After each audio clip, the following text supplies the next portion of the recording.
So you're thinking about maybe getting a new car. Hmm. And the big question comes up. Electric or, stick with gas. It's a huge decision people are facing. And let's be real, probably the number one thing swirling around is the cost. Like, what's this actually going to mean for my wallet over time? Exactly. Not just the price tag today, but the whole picture. That's what we're digging into in this deep dive. We want to really break down the total cost of owning an EV versus a traditional gas car. Yep. Looking beyond that initial sticker price to see how it all stacks up financially. Okay, so let's start there then. The purchase price. EVs can seem more expensive right off the bat. That's often the perception, and yeah, sometimes the upfront cost is higher than a comparable gas model. But that's just the starting line. Right, because other things start kicking in pretty quickly, like fuel or, well, electricity. Precisely. That's probably the most fundamental difference day to day. How much does it cost to actually power the thing? And the difference there is pretty stark, isn't it? It really can be. I mean, on average, you might be looking at half, maybe even a third of the cost per mile driving electric versus gasoline. Of course, local electricity prices matter a lot. Sure, varies by region, but still potentially huge savings. Definitely a major factor in the total cost equation. And then there's maintenance, Yeah. or maybe the lack of it. Fewer moving parts in an EV. Yeah. That has to mean less upkeep, right? Generally, yes. That's a big plus for EVs. You're skipping oil changes entirely. No oil changes, wow. No transmission fluid changes, exhaust systems aren't really a thing, and even brakes often last longer because of regenerative braking. Ah, right, where the motor helps slow the car down. Exactly. So all those regular maintenance visits you're used to with a gas car, a lot of that just, well, disappears. Adds up over the years. Okay, interesting. What about something like insurance? Does that change much between an EV and a gas car? That's a good question, and the answer's a bit mixed, actually. Oh, Well, some reports show insurance premiums can be slightly higher for certain EVs, what would that be? potentially because some components, like the battery pack, can be expensive to repair or replace if there's damage. But it's not always the case. It depends heavily on the model, the insurer. Lots of variables. So worth getting quotes, basically. Don't assume. Definitely shop around. And thinking longer term. Resale value. Mm. How are EVs holding up when it's time to sell or trade in? That's Mhm. a big chunk of the ownership cost. Yeah, that was a worry early on, especially with battery life concerns. But the market's evolving. In a good way. It seems so.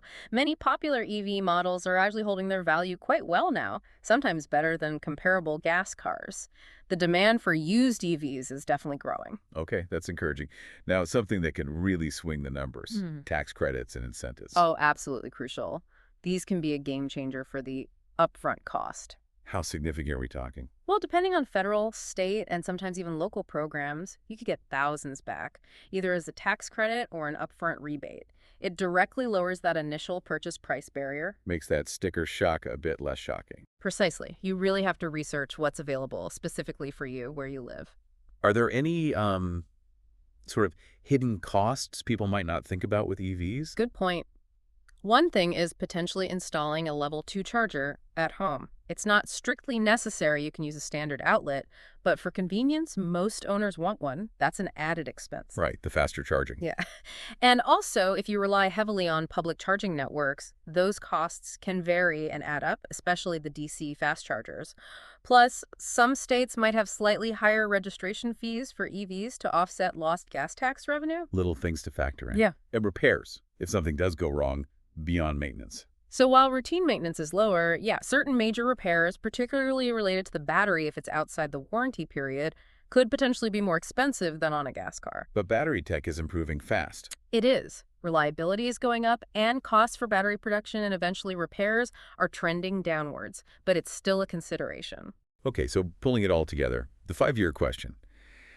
After accounting for purchase price, credits, fuel, maintenance, insurance, all that, which one generally comes out cheaper?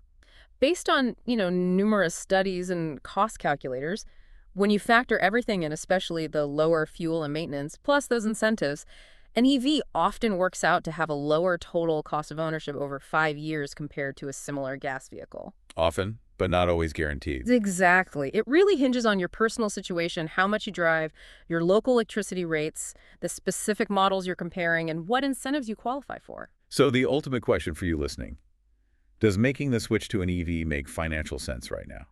For more and more people, the math is tipping towards yes, especially if you plan to keep the car for several years. But you absolutely have to run your own numbers. Do the homework. Do it. It's the only way to know for sure if it fits your budget and lifestyle. So quite a journey there, from the showroom floor through years of driving, charging, maintaining, or not maintaining as much. Right. The key thing is looking at that whole life cycle cost, the big picture, not just one single number.